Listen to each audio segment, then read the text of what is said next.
agak nggak fix sih, lagi kayak autoimun aku tuh kayak lagi kambuh gitu. Terus tiba-tiba tuh kayak sesek napasnya gitu. Kayak salah, mungkin aku pikir salah posisi duduk, jadi aku tuh geser. Terus tiba-tiba kok tambah sesek gitu. Jadi tuh aku baru sadar di titik itu bahwa dengan kita menerima.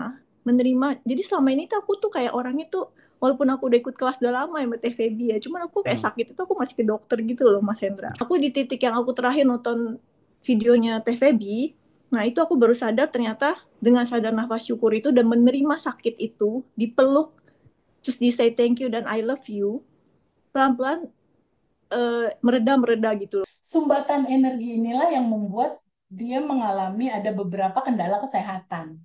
Sebetulnya awalnya begitu tuh cerita kendala kesehatan. Nah, pada saat kemarin dia mengalami lagi ada situasi di mana agak berat di dalam nafas dan kondisi fisik yang agak nggak enak, itu dia merasakan satu sisi dia harus ke UGD, ke UGD, ke UGD gitu kan. Harus ke rumah sakit. Biasanya kan selalu begitu tuh. Biasanya sakit rumah sakit, obat dokter dah. Padahal itu kan cuma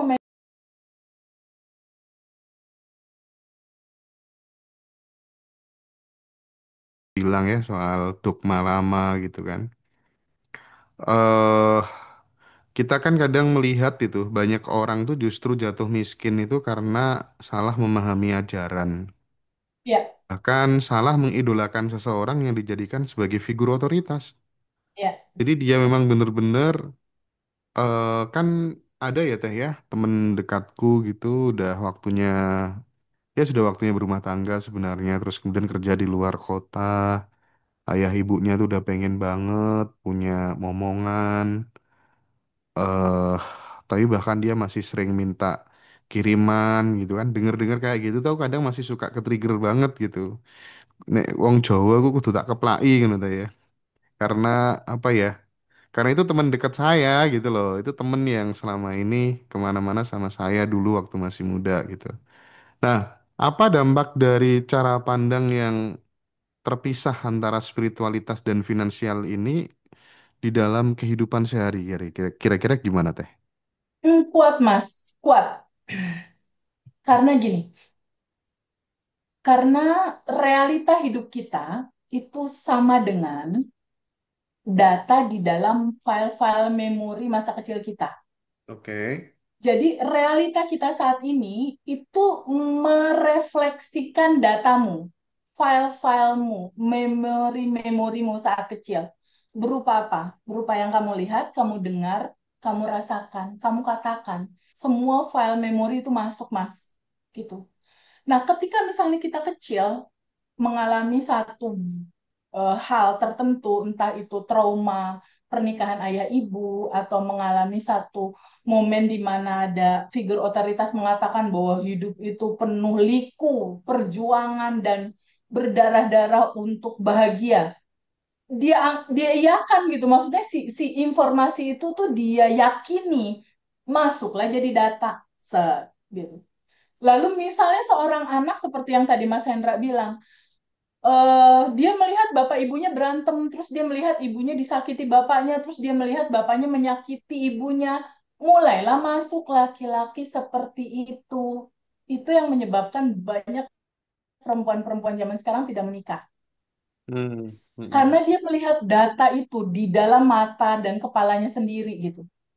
Bahkan ada juga pengalaman salah satu private kelas ya, kelas private-nya Bandan Revolution, itu dia mengalami sebuah peristiwa di mana ketika sudah menikah lama, tiba-tiba suaminya bilang, sejujurnya aku stres dan aku menderita, gitu ya. Lalu istrinya nanya nih, kamu menderita, siapa yang membuat kamu menderita, gitu kan? Suaminya jawab, yang membuat aku menderita adalah kamu. hmm. Dan dia kaget gitu, kaget sekian lama dia membuat suaminya menderita. Pada saat kita ada sesi rilis ya, ada sesi di mana realita di sekarang itu dia dapat dari pantulan masa lalu. Seperti yang aku bilang waktu itu sama Mas Hendra bahwa endapan lapisan emosi dia bersama ayahnya, dia bersama ibunya, ketika itu dalam dan dia belum terima dan dia belum lepas, ayahnya become his husband atau ayahnya menjadi sosok suaminya. Jadi ternyata data masa kecilnya si ibu ini, dulu ayahnya pernah ngomong sama dia bahwa dia nggak bahagia sama ibunya. Dan dia merasa menderita dengan ibunya. Si ayah ini curhat lagi sama anaknya. Dan itu data gitu ke ke ke memorinya anak itu. Dan realitanya setelah puluhan tahun kemudian, dia mendengar itu lagi dari suaminya buat dia gitu. Itu percaya nggak percaya loh Mas, kayak gitu loh kisahnya. Jadi yang namanya data, memori, belief, labeling, itulah data-data program di dalam dirimu yang dia akan muncul menjadi realitamu. Disitulah dibutuhkan kamu kenal sejati kamu siapa. Di Bandan Revolution di bab satu kan diceritain siapa dirimu. Kamu bukan emosi itu, kamu bukan label-label itu, kamu bukan si yang apa namanya nggak nggak layak itu gitu kan. Manusia diciptakan dalam bentuk yang sesempurna-sempurnanya, paling sempurna. Itu dikuatin tuh di bab satu di Iya, kelas nanti. Di bab oke, 2 oke. di bab 3 juga kayak gitu. Jadi seperti pertanyaan Mas Hendra tadi, justru itu esensinya. Data-datamu menjadi realita. Iya, iya teh, iya teh. Baik. Oh iya, aku lupa. Jadi kita juga mau menginformasikan bahwa reuni di Bali itu nanti online ya teh ya.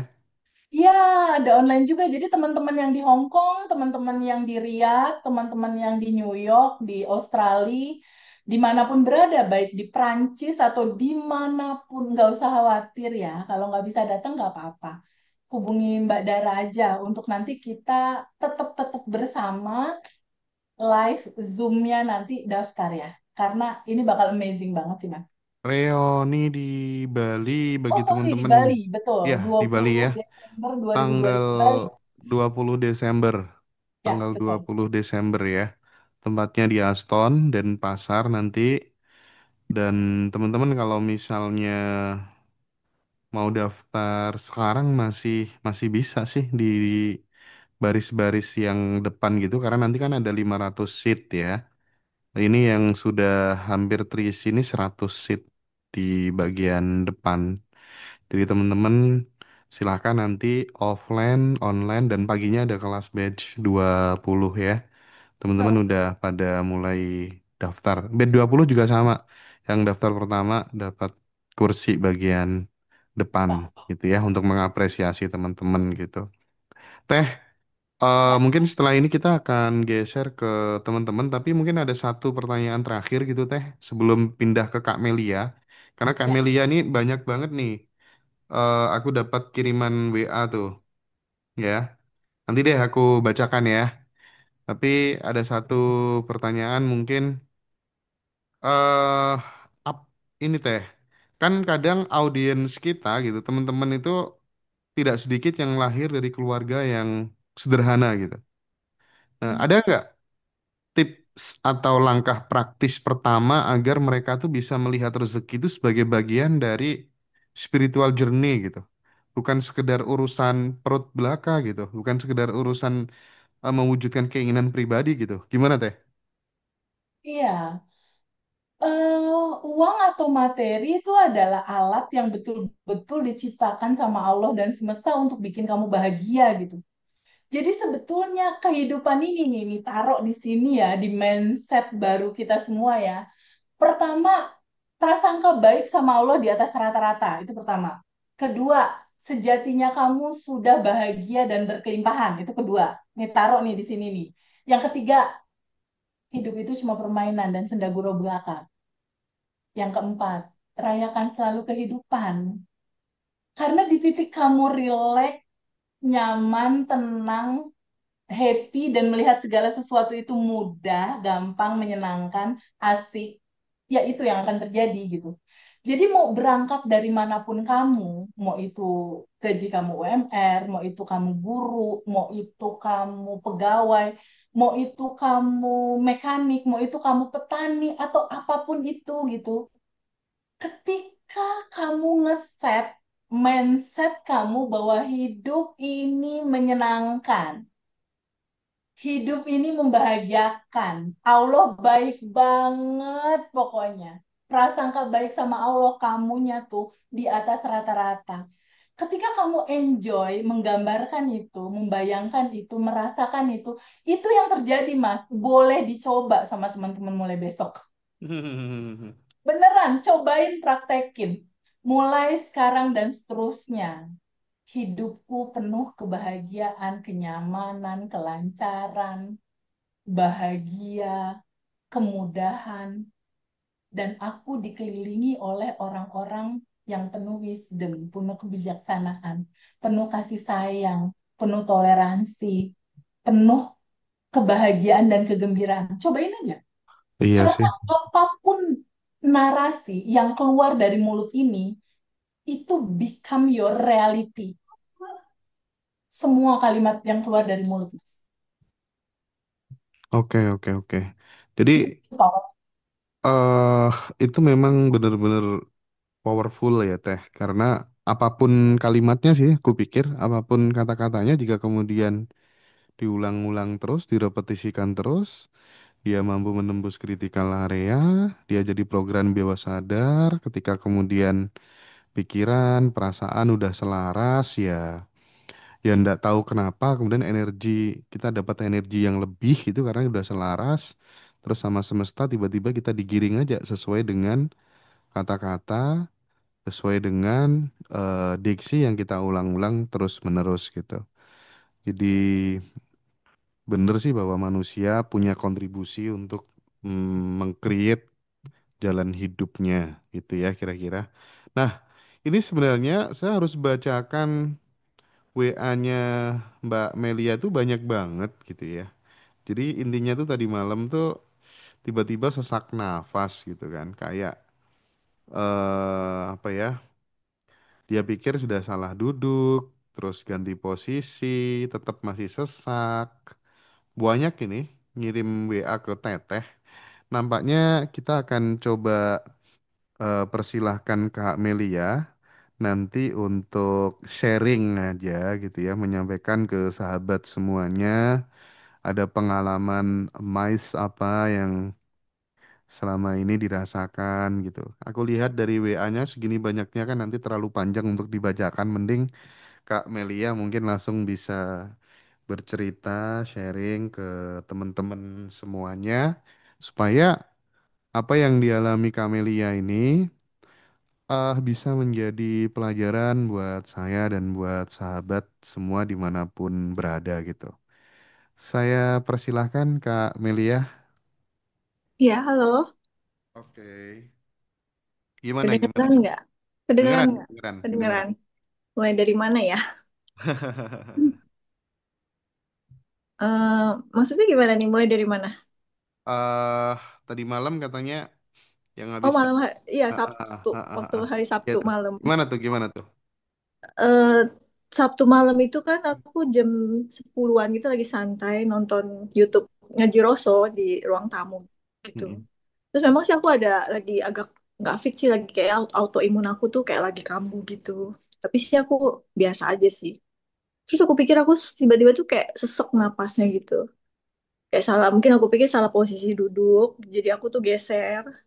Terus tiba-tiba kok tambah sesek gitu. Terus aku di rumah tuh posisinya lagi sendirian, gak ada siapa-siapa. Jadi cuman sendirian, anak aku lagi pergi, itu posisi udah jam 10 malam. 10 malam jam 11 gitu deh.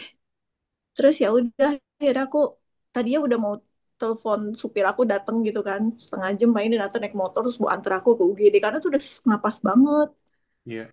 Terus udah gitu akhirnya aku keinget tuh yang Teh Feby punya YouTube yang terakhir, yang sadar nafas syukur.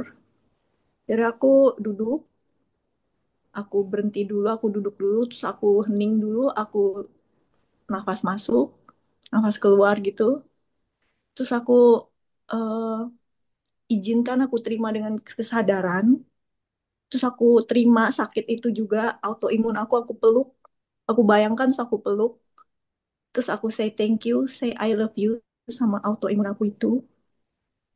Terus terus sampai semenit 2 menit gitu deh. Terus aku juga ada beberapa, boleh disebutin nggak nih Mas Hendra? Boleh, Aku boleh, ada boleh, boleh. pakai beberapa, aku kan ada ikut kelas juga ya. Soalnya kelasnya Ko Joseph itu loh. Nah, aku ada pakai communion symbol juga sih.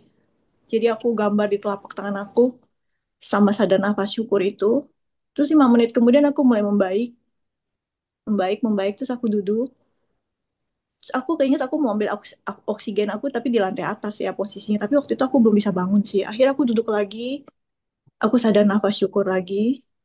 Terus baru setelah itu aku merasa udah tenang, udah mending. Terus aku bisa jalan ke dapur ya. Aku ambil minum air putih gitu. Jadi itu aku baru sadar di titik itu bahwa dengan kita menerima. Jadi selama ini tuh aku tuh kayak orangnya tuh, walaupun aku udah ikut kelas udah lama ya sama TVB ya, cuman aku kayak sakit itu aku masih ke dokter gitu loh Mas Hendra. Masih belum sadar bahwa mesti pakai sadar nafas syukur gitu. Aku masih terapi kan aku ada autoimunnya. Iya, Jadi iya. aku tuh masih terapi, masih ke dokter. Nah aku di titik yang aku terakhir nonton videonya TVB, nah itu aku baru sadar ternyata dengan sadar nafas syukur itu dan menerima sakit itu, dipeluk terus di say thank you dan I love you pelan-pelan mereda gitu loh, jadi kita terima semua gitu, jangan ditolak gitu. Itu kayak magic sih, bener sih, kayak miracle gitu. Tiba-tiba aku yang tadinya udah lemes terus tiba-tiba bisa sadar gitu, tapi dengan kesadaran ya baru aku tuh praktekin waktu itu sih, kemarin hari Sabtu malam itu Hmm, gitu. Oke.